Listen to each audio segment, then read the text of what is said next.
Oui, Madame, Monsieur, que le Seigneur Jésus-Christ vous bénisse. Nous sommes là pour notre programme d'aujourd'hui.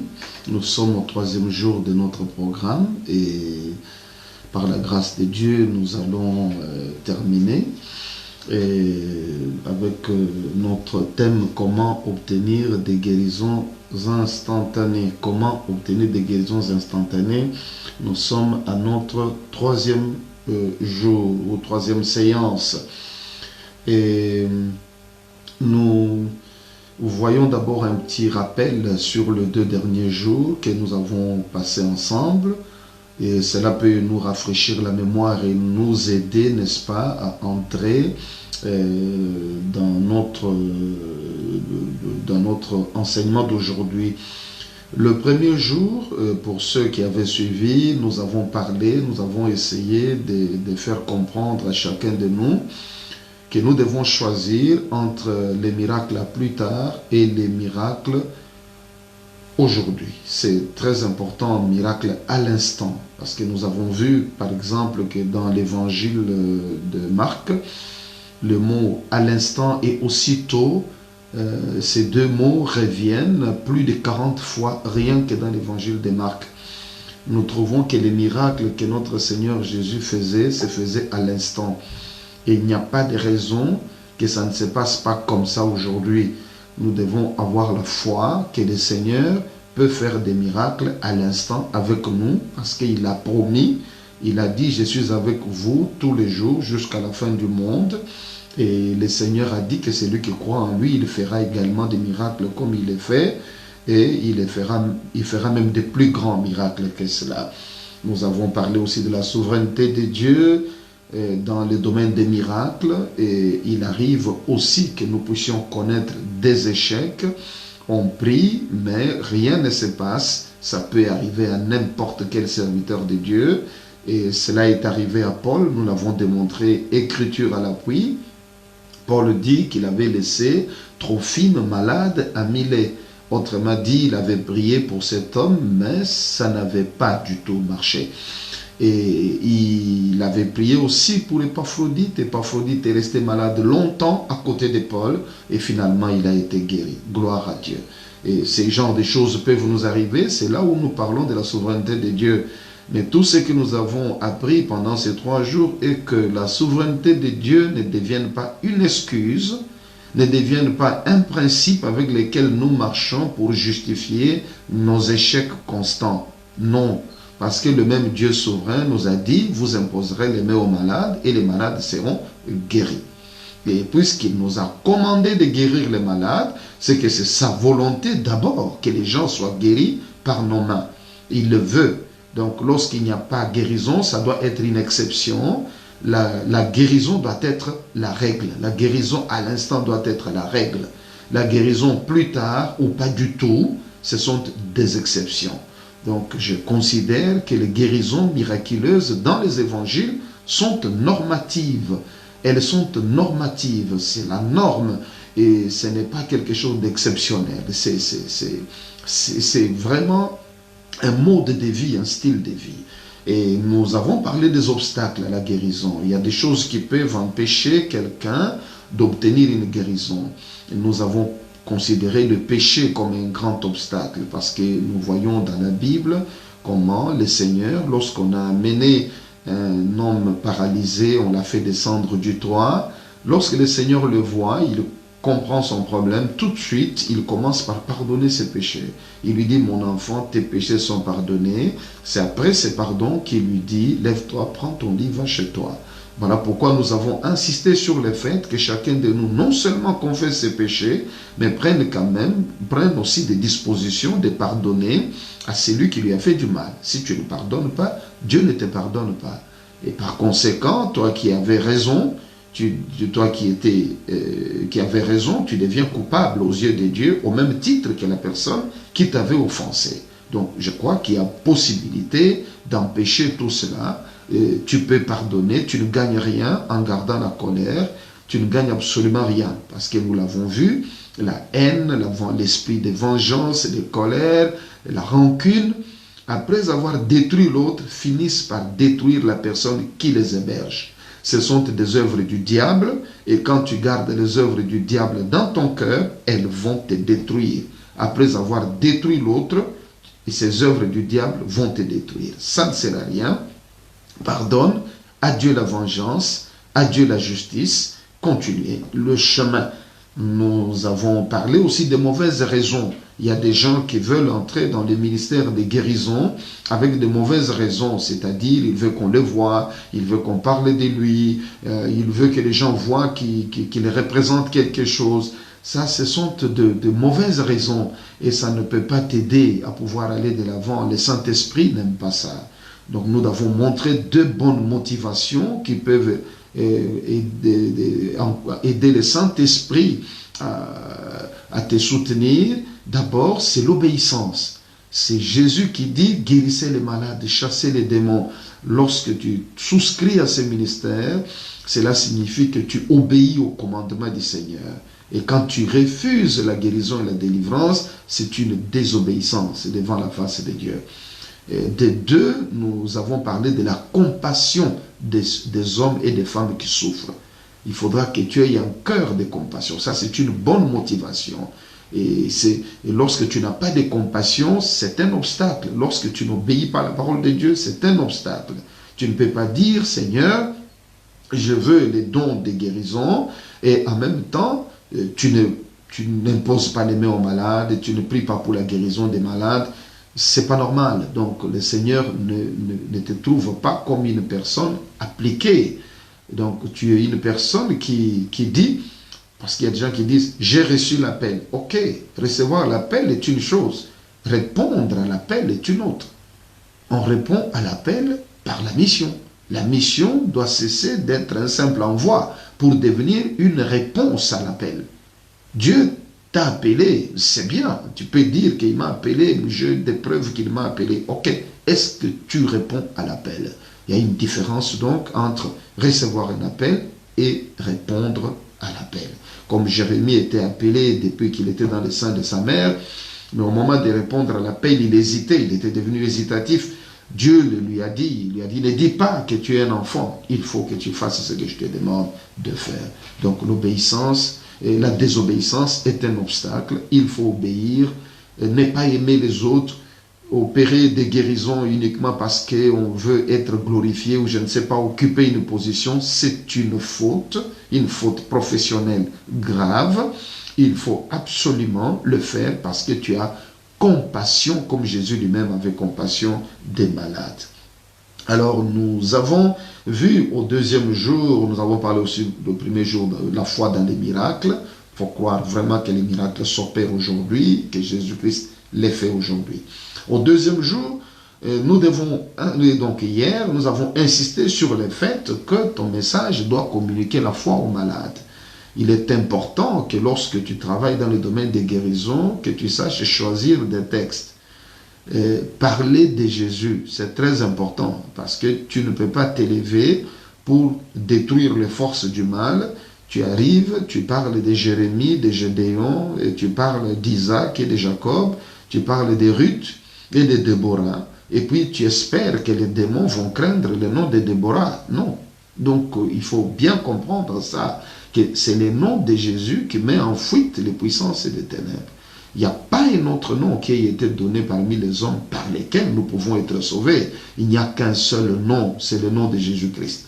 Alors, sois bien prudent lorsque tu dois prendre la parole. Il ne faut pas que le nom de Jésus-Christ soit absent de ta bouche. Ces noms, tu dois les chanter dans ta bouche. Tu dois proclamer le nom de Jésus-Christ comme une chanson. Je veux dire que ça doit revenir souvent.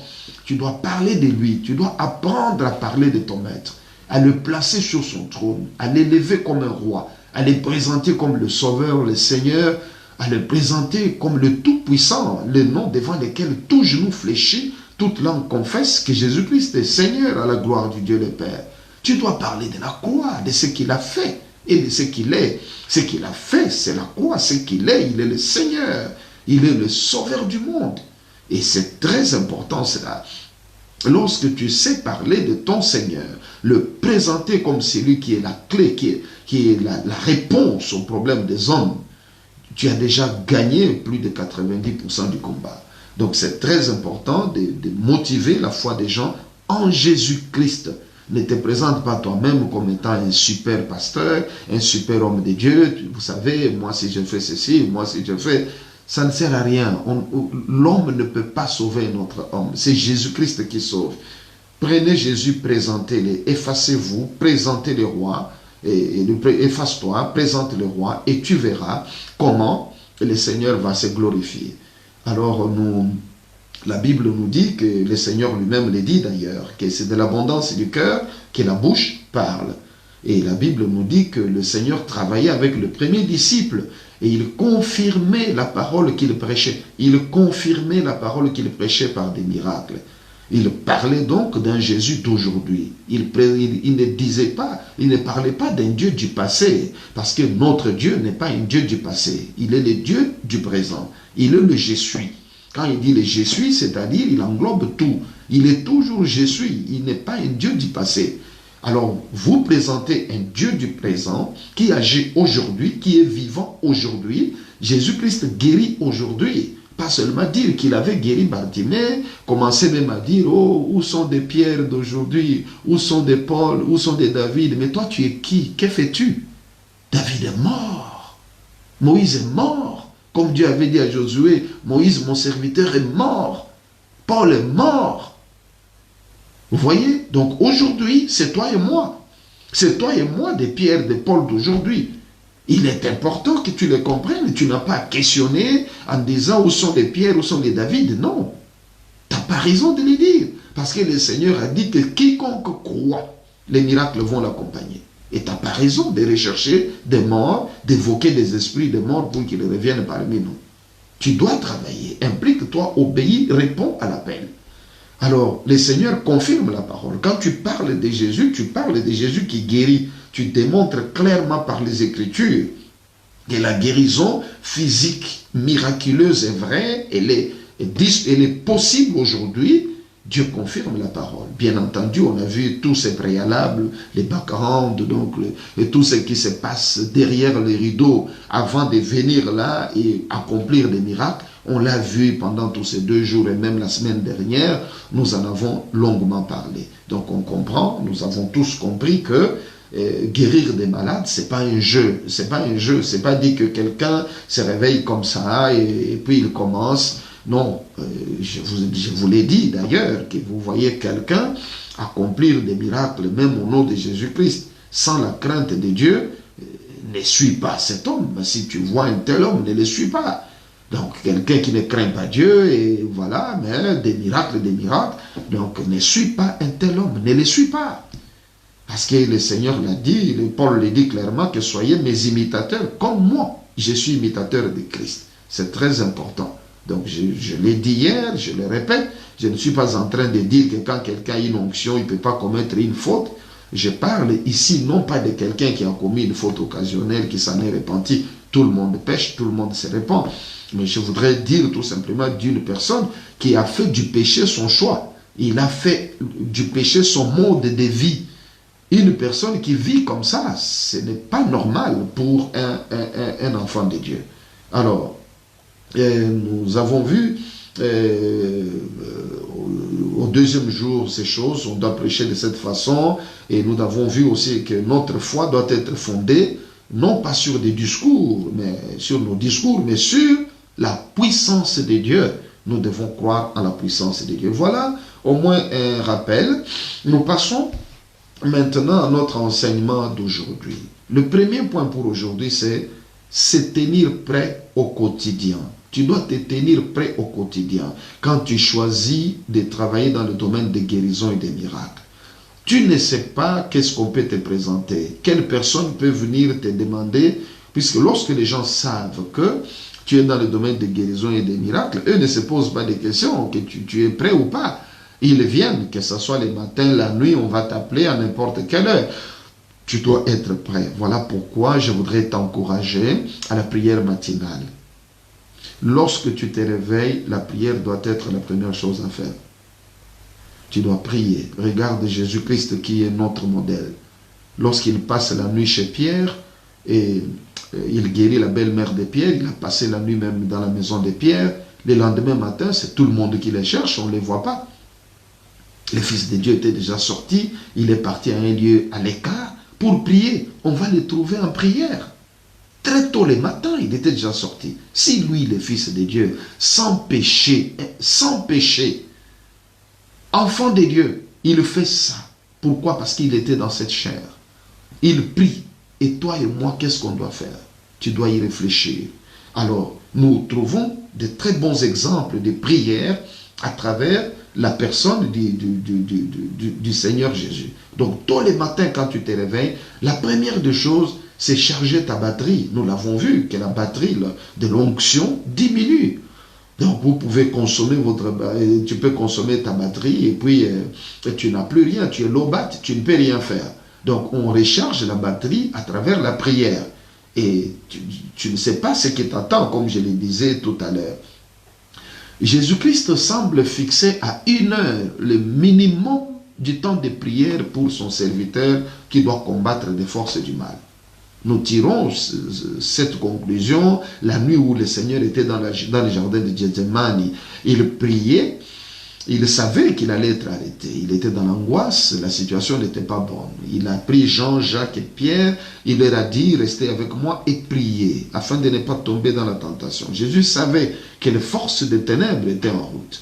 Mais les 3 hommes n'ont pas pu, ils étaient très épuisés, fatigués, ils dormaient.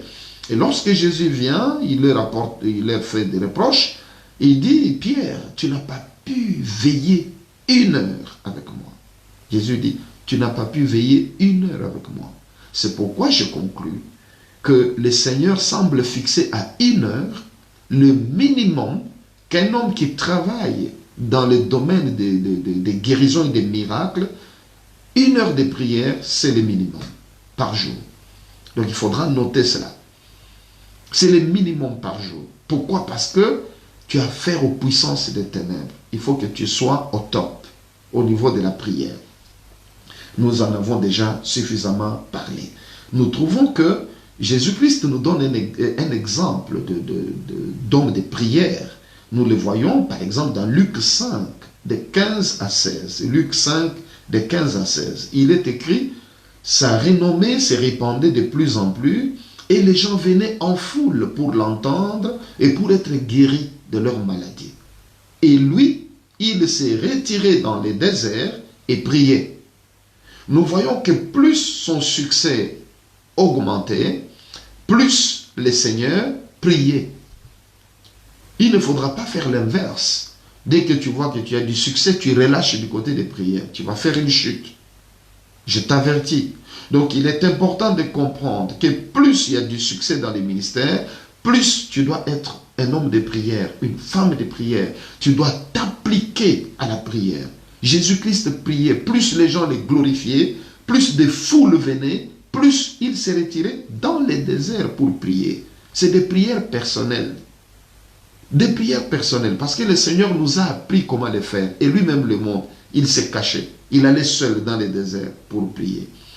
Il nous dit, lorsque tu as un problème, entre dans ta chambre, ferme la porte, prie dans le secret. Et ton Dieu qui entend dans le secret te répondra. Autrement dit, il y a des prières publiques que nous faisons avec tout le monde, par exemple dans l'église, par exemple avec des frères et des sœurs, lorsque nous prions dans des réseaux sociaux, nous associons tout le monde, ça c'est des prières publiques. Mais Jésus parle de la prière personnelle qui te permet de prester en public. Ces prières-là, on ne doit pas les filmer. Ça c'est pas des prières à filmer, c'est pas des prières du tout à raconter aux gens, parce que même quand tu jeûnes seul pour pouvoir prester en public plus tard, ça c'est un secret personnel avec Dieu. Christ nous dit de ne pas faire la publicité de ça. Donc tu ne peux pas dire, tu es parti en retraite personnelle de 7 jours et pendant toute la retraite, tu es là avec le téléphone en train de te filmer, regardez comment j'ai maigri, regardez comment je dors par terre, regardez comment je fais. Ça, c'est faire comme des pharisiens, c'est pas intéressant. Donc tu dois apprendre ça. Il ne faut pas imiter n'importe quoi dans les réseaux sociaux. Tu vois quelqu'un faire ça, tu imites parce que tel pasteur l'avait fait, je l'ai fait. Non, lis la Bible toi-même. Tu dois savoir que la prière personnelle se fait en secret. Ce n'est pas quelque chose qu'on met sur Facebook. Non. Sur Facebook, nous mettons des prières communes, des prières d'ensemble. C'est ça qui est dans YouTube, sur Facebook, comme nous le faisons là. C'est nous tous qui sommes en train de prier. Mais lorsque je dois faire ma prière pour préparer une réunion, je ne suis avec personne. Personne ne le sait, je suis là. Donc je ne peux pas claironner. J'ai fait 3 jours, j'ai fait ceci, cela, j'ai fait... C'est pas intéressant. Christ nous le dit d'ailleurs et nous l'enseigne. Je sais que chacun de nous le sait, mais trop peu mettre cela en pratique. Et vous pouvez noter également Matthieu 14, 22 à 23, où Jésus renvoya ses disciples, il obligea ses disciples à traverser la mer, il est resté renvoyer la foule, et puis la Bible nous dit qu'il est monté sur la montagne pour prier à l'écart. Pour prier à l'écart. Il a renvoyé tout le monde, les Pierre, les Jacques, les Thomas, il a dit partez. Il est resté à l'écart seul. Donc il y a des prières qu'on peut faire avec des frères et des sœurs, mais tu dois toujours avoir des moments de prière seul. Ne dis pas, moi je ne peux prier qu'avec ma femme, avec mon mari. Oui, vous priez ensemble. Ça, c'est la prière des familles ou de couples. Tu dois avoir un moment seul avec ton père. Tu dois parler à ton père seul. C'est très important de le noter. Les premiers apôtres aussi nous enseignent la même chose. Au début de l'église primitive, les apôtres faisaient toucher un peu à tout. Ils distribuaient même la nourriture aux veuves, aux orphelins, au point qu'ils étaient débordés. Il y a eu des murmures parmi la foule, parmi les hellénistes, des gens qui venaient de la Grèce, dont les veuves étaient négligées dans les partages. Alors les apôtres ont trouvé qu'ils étaient débordés, ils ont tenu une réunion. La Bible dit qu'ils ont convoqué la multitude. Vous pouvez trouver cela dans Actes des Apôtres, chapitre 6. Là, ils disent tout simplement ceci que aujourd'hui, nous vous demandons de choisir 7 personnes qui peuvent s'occuper de cette charge de la distribution des repas, etc. Parce qu'il n'est pas convenable, ça c'est la parole des apôtres, il n'est pas convenable que nous délaissions la parole de Dieu pour nous occuper des tables. Et ils ont dit, 7 personnes remplies du Saint-Esprit vont faire ce travail, nous continuerons à nous appliquer à la prière et au ministère de la parole. Voilà ce que les apôtres ont dit. Et parce qu'ils avaient trouvé que leur vie de prière commençait à chuter, ils ont dit, nous ne pouvons pas passer du temps à ça, nous devons nous appliquer. Nous appliquer, donc on doit prier avec application. On doit prier avec application et nous consacrer à la parole et au ministère de la parole. Voilà comment ils ont fait les choses. Alors, si, par exemple, tu es pasteur et tu es en train de me suivre, tu t'occupes de tout dans ton église, ce n'est pas bon. Ce n'est pas bon que ce soit toi, que tu es à la batterie, toujours toi, au piano, toi, des partages même de poissons salés pendant la fête. C'est toi qui es là-dedans. Donc, combien d'oignons on a acheté, tu dois savoir, c'est pas normal. Ce n'est pas du tout normal que tu aies toutes ces histoires-là avec toi et ça va t'embrouiller. Tu auras trop de petits problèmes inutiles avec les gens et tu ne sauras même pas te concentrer dans la vie de prière. Un serviteur de Dieu, un homme de Dieu, doit être mis à l'écart. C'est une personne qu'on doit épargner certains détails inutiles qui peuvent troubler sa quiétude. Il a besoin de cette quiétude-là pour pouvoir mener une vie de prière appliquée, comme les apôtres le disent. Alors cela est valable pour tout enfant de Dieu. Tu dois choisir des choses utiles auxquelles tu peux t'adonner et non fourrer le nez dans toutes choses, s'occuper de tous les balivernes de la cité. Et dans la musique, tu es spécialiste, tu connais des dates de naissance des musiciens, même des danseuses, tu connais des problèmes des politiciens. Bon, tu es trop rempli de choses inutiles qui ne te produisent pas. Ça ne t'apporte ni profit ni délivrance. Tu n'y gagnes rien du tout. Tu perds le temps où tu pouvais te consacrer à Dieu, où tu pouvais obtenir des résultats, mais tu es dans les futilités, dans les balivernes, ou dans les professions des autres, parce que les politiciens, ils font leur travail, mais toi, tu es là pour commenter ce qu'eux, ils font. Tu vas passer ta vie comme ça, personne ne te payera, tu n'auras rien. Les musiciens font leur travail, tu es là pour commenter ce qu'ils sont en train de faire. Fais attention, occupe-toi de ta vie, il est temps que tu saches que tu as aussi une vie, Il est important que tu deviennes un acteur et non un commentateur de la vie des autres. Tu dois être un acteur. Tu dois être un acteur et non un commentateur de la vie des autres. Alors, je voudrais que nous puissions comprendre cela et nous appliquer vraiment à la prière comme nous venons de le dire. Et quelques exemples dans la Bible nous encouragent, n'est-ce pas? Après avoir vu l'exemple de Jésus-Christ et des premiers disciples, nous voyons par exemple Moïse. On nous dit que lorsque Moïse est descendu de la montagne, son visage rayonnait. Mais la Bible nous dit pourquoi son visage rayonnait. Vous notez Exode 34, le verset 29, on nous dit Moïse est descendu de la montagne de Sinaï, ayant les 2 tables du témoignage dans sa main, en descendant de la montagne, et il ne savait pas que la peau de son visage rayonnait parce qu'il avait parlé avec l'Éternel. On nous dit la raison pour laquelle la peau de visage de Moïse rayonnait. C'est parce que il avait parlé avec l'Éternel. Exode 34, 29. Le fait de parler avec Dieu, de prier, fait rayonner un enfant de Dieu. Tu ne te vois pas, Moïse ne savait pas.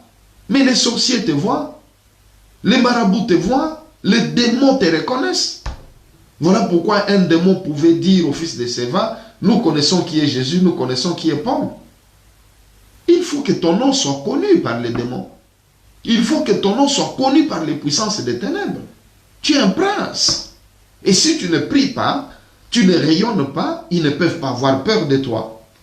Alors nous l'avons dit hier, que lorsque les disciples prièrent dans Acte 4, la Bible nous dit, la terre trembla. La terre n'avait pas tremblé par hasard. Il y a eu la prière. Donc la vie de prière et de jeûne, c'est une vie très importante. Et ça doit être régulier, ça doit être un mode de vie. La prière.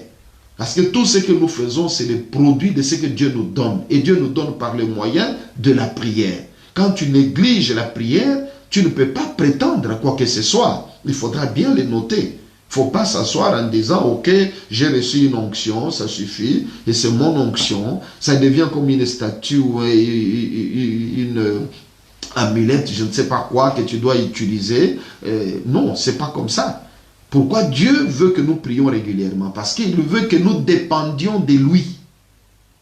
Il veut que nous dépendions de lui, que nous revenions à lui pour prendre la force avec laquelle nous devons travailler. Il ne faut pas penser que l'onction d'hier va te servir demain. Non, chaque jour a son onction par rapport à l'assemblée devant laquelle tu es, par rapport aux besoins des gens.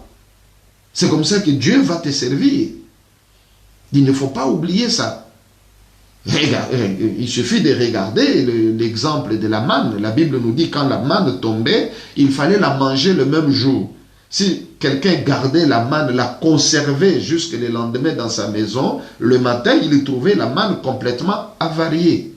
Et il ne pouvait plus manger ça. C'est avarié complètement. Pourquoi? Parce que la manne a passé la nuit dans la maison. Il fallait sortir chaque matin pour ramasser la manne. C'est ça l'image, parce que la manne, c'est l'image de Christ lui-même. Il faut chaque jour, tu dois être en communion, tu dois manger ce pain. Lui-même, il a dit, je suis le pain vivant qui est descendu du ciel. Si quelqu'un me mange, il a la vie. Jésus l'a dit clairement, il s'est présenté comme une nourriture. La nourriture de notre esprit, c'est Christ. Et comment tu peux arriver à cette consommation? C'est dans la prière, dans la communion avec le Seigneur, dans la lecture, dans la méditation. Et tu ne médites pas n'importe quelle référence quand tu veux obtenir des résultats. Je l'ai dit l'autre fois, tu ne peux pas être là, tu te mets à méditer sur, par exemple, des problèmes de mariage, tu te mets à méditer sur l'éducation des enfants, ne t'attends pas à des résultats importants dans le domaine de guérison. Non. Tu dois choisir des extraits bibliques où on parle de guérison et de miracles. C'est ça que tu dois méditer, ça te conditionne, ça te place dans les surnaturels. Tu te retrouves dans ton élément. Lorsque tu arrives devant une assemblée, tu arrives rempli, prêt à pouvoir agir comme un serviteur de Dieu. Tu dois donc apprendre à parler à Dieu avant de parler aux hommes. Ça, c'est un principe que tu ne dois pas oublier. Tu apprends à parler à Dieu avant de parler aux hommes. Et quand un homme a parlé à Dieu, lorsqu'il parle devant les hommes, tu le sens, tu le vois. Et quand il n'a pas parlé à Dieu, tu sais aussi que cet homme prêche par expérience. Il ne communique pas la vie. Il peut vous communiquer un savoir. C'est bien aussi, il vous communique un savoir, il vous communique une expérience. Voilà, mais pas la vie. Ce n'est pas une parole qui peut changer ta vie, qui peut t'amener à la guérison, à la délivrance ou à une bénédiction quelconque. Impossible. Parce qu'il n'a pas parlé à Dieu, il ne rayonne pas. Voilà. Donc, les miracles ne se produisent pas par hasard. Ils sont avec des hommes de foi. Les miracles sont avec des hommes de foi, des hommes de prière, des hommes qui jeûnent, qui cherchent la face de Dieu. Lorsque tu vois un homme marcher avec des miracles régulièrement, ce n'est pas un homme qui marche comme tous les hommes. C'est un homme qui marche sur ses genoux. Alors, lorsque tu es maintenant prêt, nous avons vu beaucoup de choses depuis avant-hier.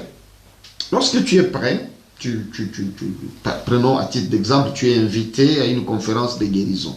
Tu as prié, tu as jeûné, tu as cherché la face de Dieu, tu as médité, tu as l'onction, tu as la puissance du Saint-Esprit, etc. Alors, lorsque tu arrives sur le terrain, tu as en face de toi les malades.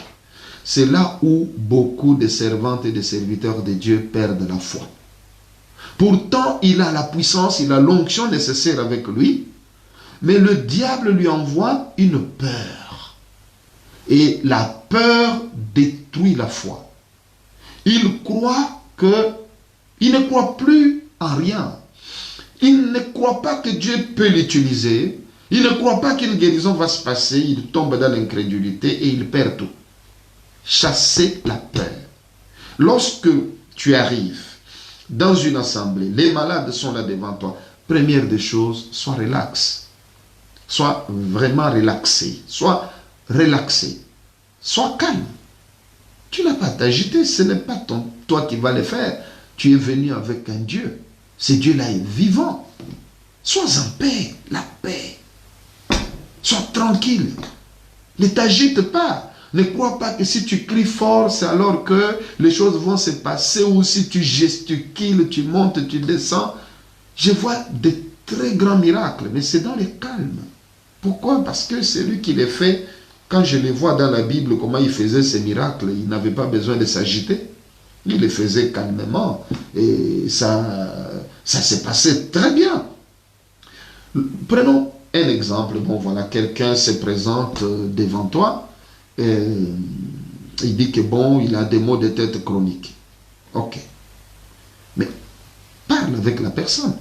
Là, c'est dans les cas où tu n'as pas beaucoup de gens, en fait. Tu n'as pas une foule entière. Tu as peut-être 5, 6, 10 personnes. Mais commence par une interview. La personne est devant toi. Tu lui poses la question, tu souffres, ça fait combien de temps? Tu dis que tu as des maux de tête chroniques, ça fait combien de temps? Calmement. Il te dit, par exemple, ça fait 5 ans que j'ai des maux de tête chroniques. Tu lui poses encore la question, par exemple, qu'est-ce que le médecin a dit? Et il va te dire que bon, voilà, les médecins n'arrivent pas à trouver quelque chose, il m'a donné des produits, ça ne marche pas, etc., etc. Ok. Et comment cela affecte ta vie? Ah, je n'arrive pas à bien dormir. Bon. Pendant qu'il est en train de parler, il peut être guéri juste au moment de l'interview. Attends-toi un miracle à tout moment. Ça m'est arrivé à plusieurs reprises. Je parle avec lui, j'ai fini, je dis, vérifie maintenant tes maux de tête. La personne vérifie, il n'y a plus rien. Pendant que je parlais, Jésus l'a guéri. Pourquoi? Parce que tu es bien préparé. Tu es venu avec le Seigneur. Ne crains rien. C'est des miracles instantanés. Ce que je vous dis, ce n'est pas des théories. C'est des choses que je vis régulièrement. Pour ceux qui ont déjà vu certaines de mes vidéos sur YouTube, si vous allez Dr Job Moukadi officiel, vous allez trouver plusieurs vidéos qui sont là. Vous pouvez trouver ce genre de choses. Où des gens sont guéris sans que je ne prie pour eux, sans que je ne les touche. Pourquoi? Il y a la présence manifestée de Jésus-Christ là où son nom est. Parce que tu es un homme de Dieu, tu n'es pas Dieu, tu es homme de Dieu. C'est-à-dire tu dois marcher avec ton Dieu. À maintes reprises, ça arrive. Donc Dieu n'a pas une seule façon de guérir. Ne pense pas que parce que tu avais imposé les mains à quelqu'un un jour, la personne a été guérie, tous les malades vont toujours guérir par imposition des mains. Dieu ne procède pas comme ça. Regarde comment Jésus guérit dans la Bible. Il change. Il a plusieurs façons d'agir. Il nous a même dit, par exemple, qu'il y a des cas, des espèces de démons où il faut des jeûnes. Donc, l'imposition des mains ne marche pas, au nom de Jésus ne marche pas, il faut jeûner. Avant toute chose. Il y a des cas comme ça. Alors, ne sois pas lié à une formule. Ne sois pas lié à une formule en te disant que c'est seulement comme ça. Ah, lorsque tu es venu avec Dieu, quand les gens sont là devant, tout peut se passer à tout moment. J'ai vu ça à maintes reprises. Quelqu'un qui est dans la file des prières, mais par exemple, il est 5e, 6e ou 10e personne, mais cette personne arrive et dit que j'étais déjà guéri quand j'étais de l'autre côté, mais je tenais à arriver ici pour t'informer que le Seigneur m'a déjà guéri. C'est des choses courantes. Et tu vas vivre ça dans ta vie. Tu vas voir ça dans ton ministère. Retiens seulement, crois à ce qui est dit et tu verras la gloire de Dieu. Je voudrais donner un autre témoignage.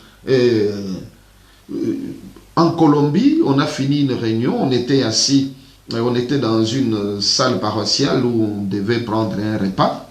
Il y avait une douzaine de pasteurs, et puis il y a l'un des pasteurs, la femme d'un pasteur qui a amené son frère qui souffre de la surdité. Mais en fait, il portait des appareils auditifs.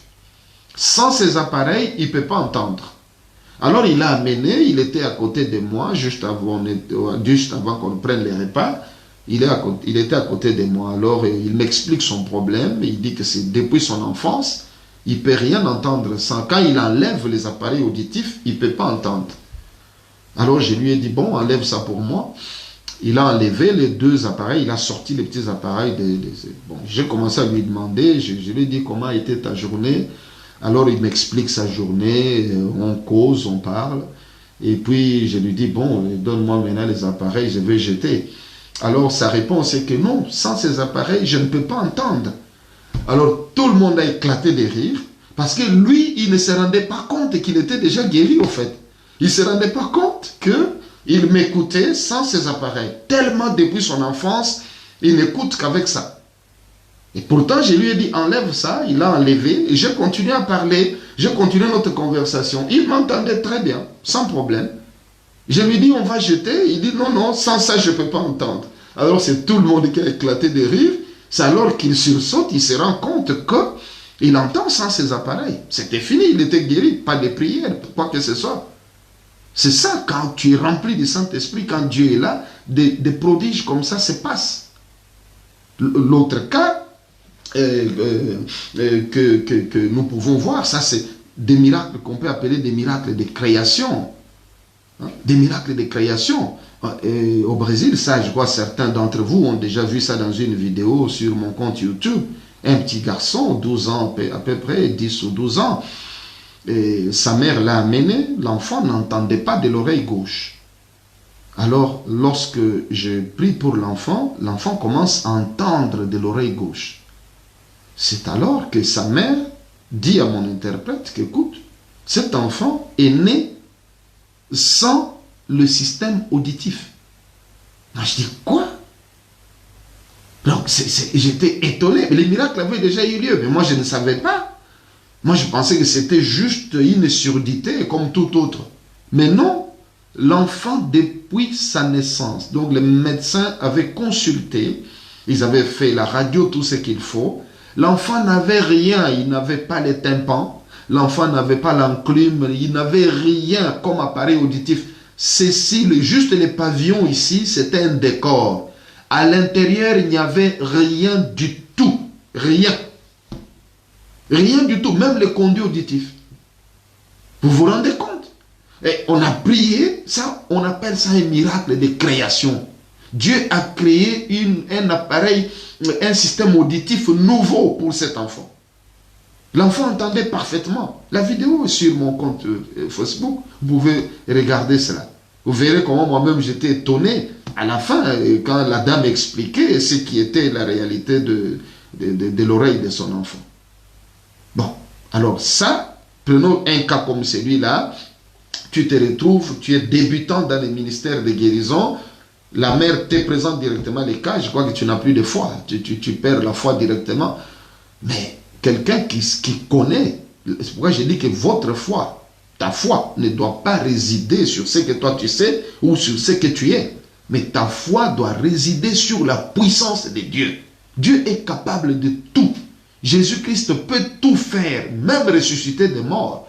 C'est ça la foi avec laquelle tu dois être armé. Et quand tu as une telle foi, tu ne crains pas ce genre de choses. En Argentine, on m'a amené un jeune homme. Ça aussi, il y en a sur vidéo, sur mon compte YouTube. Et je voudrais aussi, en passant, vous dire que toutes ces émissions sont déjà sur YouTube. Et si vous souhaitez les revoir encore, sont déjà sur YouTube.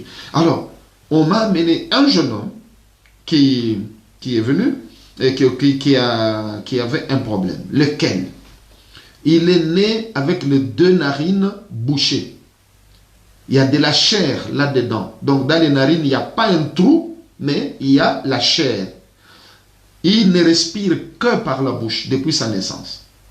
Il ne respirait que par la bouche. Il avait la bouche légèrement ouverte et pour laisser passer de l'air. Il pouvait respirer que par la bouche. Alors, je n'avais jamais rencontré un tel cas. C'était la première fois. Je ne pouvais pas m'imaginer qu'il y avait des gens qui avaient rien que la chair dans les narines, tout est bouché. Et le médecin disait que l'opération serait très, très risquée. Et il avait déjà presque 30 ans. Alors, vous verrez sur la vidéo que j'ai juste touché le nez, dit un petit mot. Je ne pense pas avoir fait 1 minute avec lui. Et quand je lui dis de respirer, c'était fait. La chair avait disparu. Et ces garçons respirent correctement avec ses narines comme tout le monde. Dieu est tout puissant. Je te donne ce témoignage, c'est pour que tu comprennes qu'à tout moment, Dieu peut te surprendre, faire des choses extraordinaires à travers toi. Ne crains absolument rien. Lorsque les malades sont là, j'ai dit, sois relaxé, parce que tu es bien préparé, tu es venu avec le Seigneur, sois calme. Ne crains pas, ne commence pas à chercher des gens pour venir t'aider. Toi et Jésus-Christ, ça suffit. Vous formez une équipe suffisante pour remporter la bataille. Donc, ne t'enferme pas dans des formules en disant que bon, les gens ne peuvent être guéris que par imposition des mains. Non, je viens de le démontrer à maintes reprises et j'ai vu les gens arriver. Voilà, j'ai des douleurs, par exemple, au cou. J'ai mal, ça fait des années, je ne peux pas tourner, je ne peux pas faire ceci. Je lui dis seulement, alors fais-les maintenant. Fais ce que tu dis là que tu ne peux pas faire. Il commence à le faire. Il n'y a pas d'obstacle. Tout va bien. Il est déjà guéri par le Seigneur. Et je crois que d'autres ont vu, certains ont vu une vidéo d'une femme récemment en Angola. J'étais en Angola. La dame est venue, ça faisait 5 ans qu'elle avait un kyste au niveau du foie. Ça avait gonflé au niveau de son ventre. Elle touchait ça comme ça, c'était une grosse masse. Alors elle me dit qu'elle a un kyste, tout ça. Je lui pose la question, tu es sûr que ton kyste est là? Elle dit, oui, oui, ça y est là. Et quand je touche, je le sens. Je dis, tu es sûr? J'ai posé la question 2 ou 3 fois.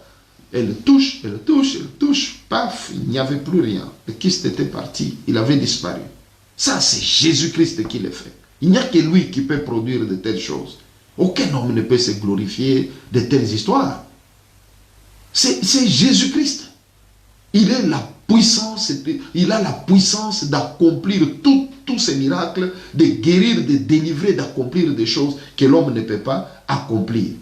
Donc, la guérison peut se faire par imposition des mains ou encore par la prière, parce qu'il faudra savoir que, je vous donne d'autres exemples de guérison, juste un toucher, sans la prière. Parce que Jésus-Christ n'a pas dit, vous prierez, il a dit, vous imposerez les mains aux malades et les malades seront guéris.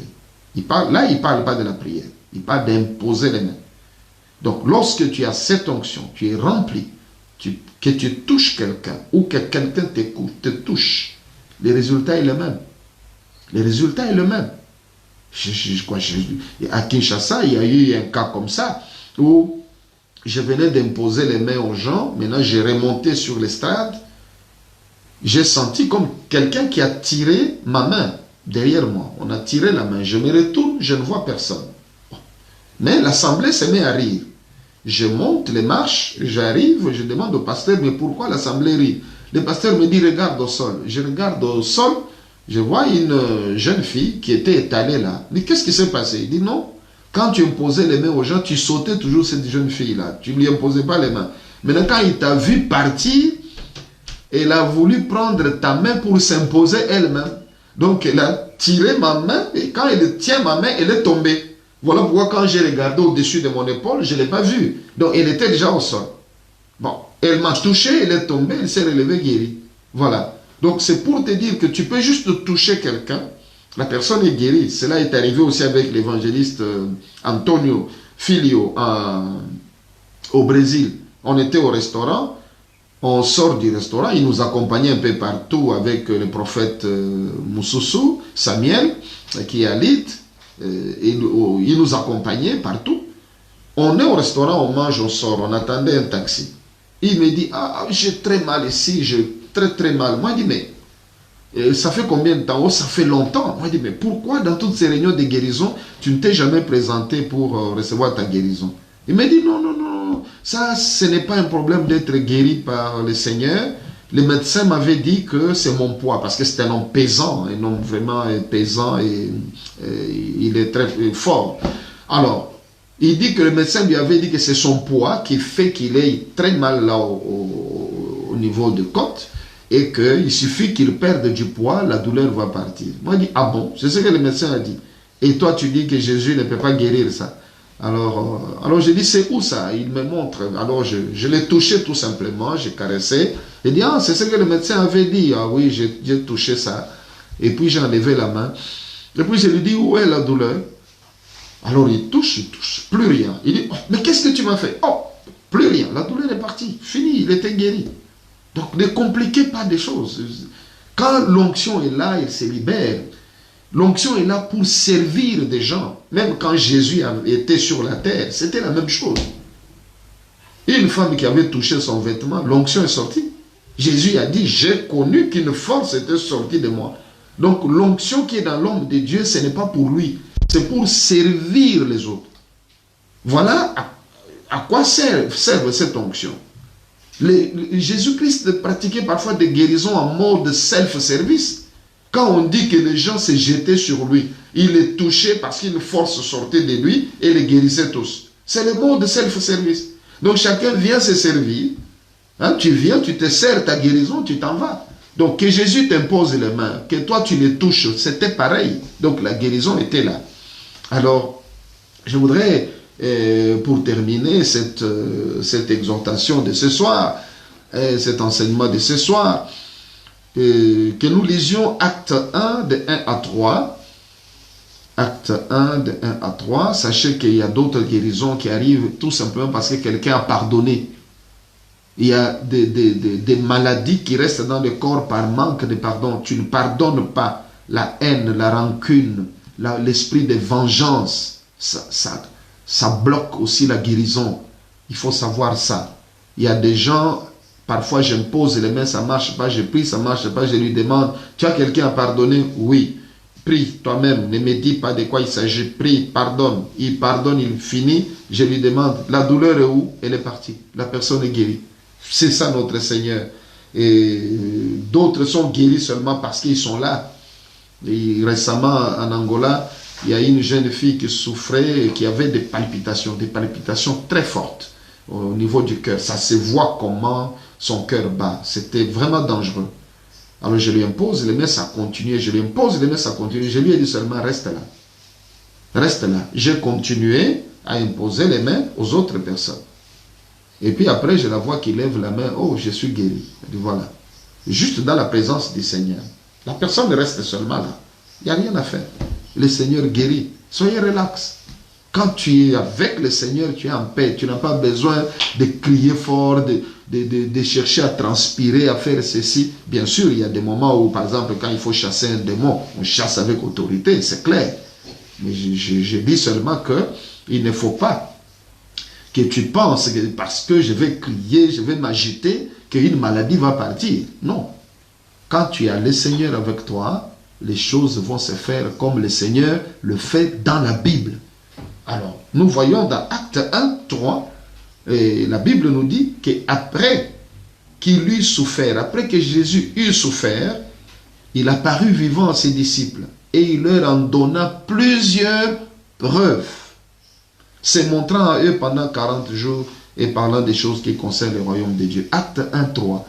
On nous dit que quand Jésus est ressuscité, il s'est montré à ses disciples, il leur a paru vivant et il leur a donné plusieurs preuves. On parle des preuves. Autrement dit, tu peux très bien prêcher que Jésus-Christ est vivant. Tu peux crier, tu peux sauter, tu peux hurler, vociférer, dire Jésus est vivant, Jésus est vivant. Mais sans les miracles, ce n'est pas du tout crédible. Tu n'as aucune crédibilité. Parce que tu ne peux pas les prouver.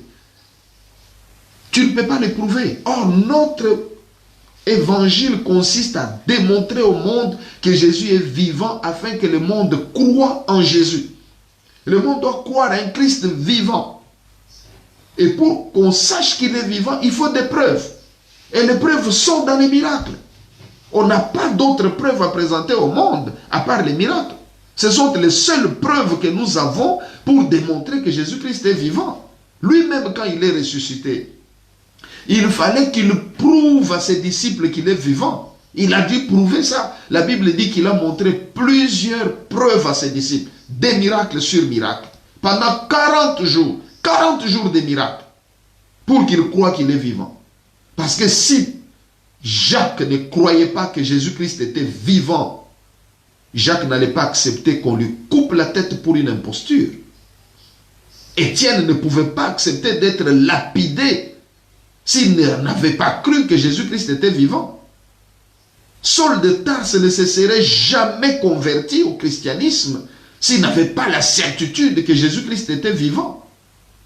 Voilà pourquoi ces gens ont accepté des brimades. Ils ont accepté la persécution, la souffrance. Pourquoi? Parce qu'ils savaient qu'ils servaient un Dieu vivant. Voilà pourquoi lorsque tu prêches l'évangile de Christ, lorsque tu prêches que Jésus-Christ est mort à la croix et que tu t'arrêtes là, tu as commis une faute. Si tu prêches que Jésus-Christ est mort à la croix, qu'il est ressuscité le 3e jour et tu t'arrêtes là, tu as commis une faute. Lorsque tu prêches, tu dois savoir dire que Jésus-Christ a été crucifié, il est mort, il est ressuscité et il faut ajouter qu'il est vivant. Parce que Jésus-Christ n'est pas le seul qui soit ressuscité d'entre les morts. Lazare aussi est ressuscité, le fils de la veuve de Naïn est ressuscité. Mais la différence entre toutes ces personnes qui étaient ressuscitées et Jésus-Christ, c'est que Jésus-Christ est vivant. Voilà la différence. Voilà pourquoi il faut prêcher le Christ vivant. Proclamer qu'il est vivant, qu'il agit aujourd'hui. C'est ce Dieu-là que nous allons invoquer. Je voudrais vous dire que les 3 prochains jours, à 18 h toujours, c'est-à-dire à partir de demain, Dieu me met à cœur de passer 3 jours de prière avec vous, rien que pour les malades et des personnes tourmentées par de mauvais esprits. S'il te plaît, tu connais des malades, invite-les, parce que le Seigneur veut leur faire du bien. Pendant 3 jours, donc demain jeudi, vendredi et samedi, nous allons nous retrouver à 18 h. Rien que pour la prière pour les malades. On lira quelques textes, prière, Nous allons passer du temps, 1 heure, pour prier. On veut que vous obteniez des résultats. Si tu peux jeûner, jeûne. Tu peux prier, prendre du temps dans la prière, prends le temps dans la prière. Nous voulons des résultats. Je veux que tu m'amènes ta foi. La foi. Dis aux malades que tu vas inviter, qu'ils viennent avec la foi. C'est tout ce que je veux. Et nous allons obtenir des résultats incroyables. Je crois que certains d'entre vous ont vu un témoignage que j'ai posté aujourd'hui sur mon compte Facebook d'hier. Comment notre sœur Angélique et sa mère ont été guéries. Des guérisons incroyables. Il faut lire ça.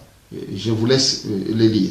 Mais je voudrais maintenant prendre un moment quand même pour prier pour des malades qui sont là ce soir, pour demander la guérison des malades. Alléluia. Si tu es malade, tu peux prier avec moi maintenant. Et je voudrais que tu répètes ce que je vais dire. Alléluia. Merci Seigneur. Merci Jésus. Dites ceci, Seigneur Jésus-Christ, je te remercie pour ton amour. Merci pour cette parole que j'ai entendue. Seigneur, tu es vivant. Parce que j'ai appris que tu es mort, que tu es ressuscité le 3e jour et que tu es vivant au siècle des siècles. Je te remercie pour ton amour. Je te remercie pour tes compassions, car tu l'as manifesté en mourant à la croix pour moi. Jésus-Christ, aie pitié de moi. Guéris-moi, Seigneur. Je te demande grâce, guéris-moi, mon Dieu.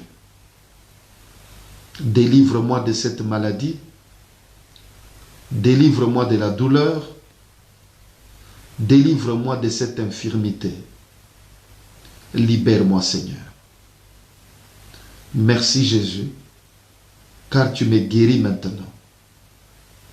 Saint-Esprit, touche-moi maintenant. Saint-Esprit, fais descendre ton feu sur moi.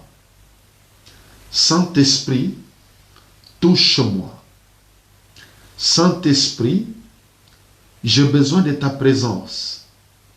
Saint-Esprit, j'ai besoin de ta puissance. Saint-Esprit, j'ai besoin de toi. Alléluia. Merci Seigneur. Pose maintenant la main là où tu as mal. Si possible, tu poses la main là où tu as mal.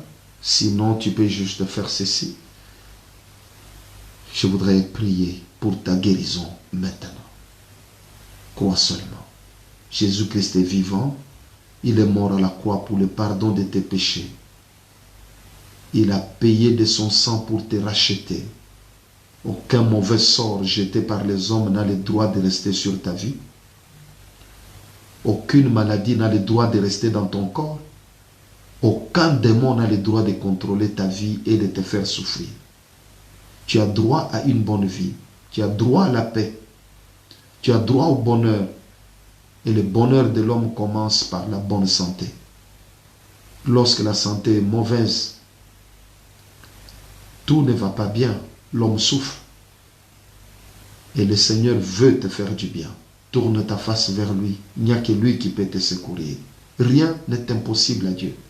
Il est le Dieu qui guérit toute maladie. Fais-lui confiance. Ce soir, demain, après-demain, l'autre jour, le samedi, fais-lui confiance. Je vais prier pour toi. Père, je demande la guérison pour ton enfant qui aujourd'hui est là pour recevoir la guérison. Je te prie au nom de Jésus-Christ pour que ta main toute puissante le touche maintenant. Alléluia. Merci. Merci Jésus. Merci pour ce que tu fais maintenant. Merci pour la guérison que tu accordes maintenant. Je te supplie, Seigneur, par tes meurtrissures, par le sang de la rédemption qui a coulé à la croix, pardonne les péchés de ton enfant, pardonne ses péchés, délivre-les de l'esclavage, rachète-les, délivre-les de mauvais sorts, de malédictions. Au nom de Jésus-Christ, je commande à toute maladie de lâcher ton corps. Au nom de Jésus-Christ, je commande à tout esprit démoniaque de lâcher ta vie. Au nom de Jésus-Christ, j'ordonne à l'esprit d'infirmité de libérer ta vie. Au nom de Jésus-Christ, je commence à ce qui cause la douleur dans ton corps de lâcher ton corps. Sois libre, sois guéri, sois délivré, sois libéré au nom de Jésus-Christ. Alléluia. Crois seulement, crois seulement. Le Saint-Esprit te fait du bien maintenant. Le Saint-Esprit est en train de glorifier Jésus-Christ dans ton corps.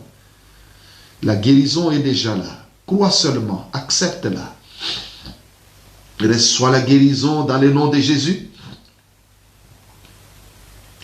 Reçois la guérison dans le nom de Jésus-Christ. Sois totalement libre. Sois totalement guéri. Sois totalement délivré par la puissance du sang de Jésus-Christ. Ce sang qui a coulé à la croix pour ta guérison. Reçois la guérison, reçois la délivrance par la puissance du sang de Jésus qui a coulé de ce meurtrissure. Sois libéré, libéré de toute oppression du diable, délivré de toute maladie, délivré des démons, délivré des puissances et des ténèbres. Au nom de Jésus, sois guéri. Je commande à tout esprit satanique qui tourmente ta vie de libérer ta tête. Sois guéri de maux de tête. Sois guéri de maux des yeux. Que tes yeux voient clairement maintenant. Que tes yeux s'ouvrent et voient clairement maintenant. Au nom de Jésus, je commande à toute maladie des yeux de te libérer. J'ordonne aux souffrances des oreilles de libérer tes oreilles. Sois délivré des problèmes d'écoute. Sois délivré des acouphènes. Sois délivré de ces sifflements. Au nom de Jésus, sois guéri de toute douleur. Toi qui es malentendant, que tes oreilles s'ouvrent maintenant. Entends parfaitement bien. Sois guéri, sois délivré au nom de Jésus. Sois guéri complètement du manque d'appétit. Sois guéri de la fièvre. Je commande à la fièvre de lâcher ton corps. Au nom de Jésus, sois délivré de cette fièvre. Sois guéri complètement. Libéré de ce manque d'appétit, de manque d'odorat, de l'absence de l'odorat. Au nom de Jésus-Christ. Sois guéri. Sois délivré du manque de goût.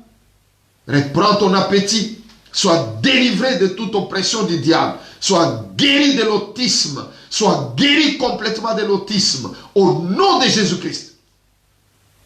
Je commande à la maladie du cœur de te libérer. À la maladie du poumon de te libérer. Sois guéri de douleurs au poumon, de maladies au poumon, au cœur. Sois guéri des problèmes d'estomac. Sois guéri de l'ulcère d'estomac. Au nom de Jésus, sois libre. Sois guéri des problèmes des intestins. Sois guéri des hémorroïdes. Au nom de Jésus-Christ, sois libre.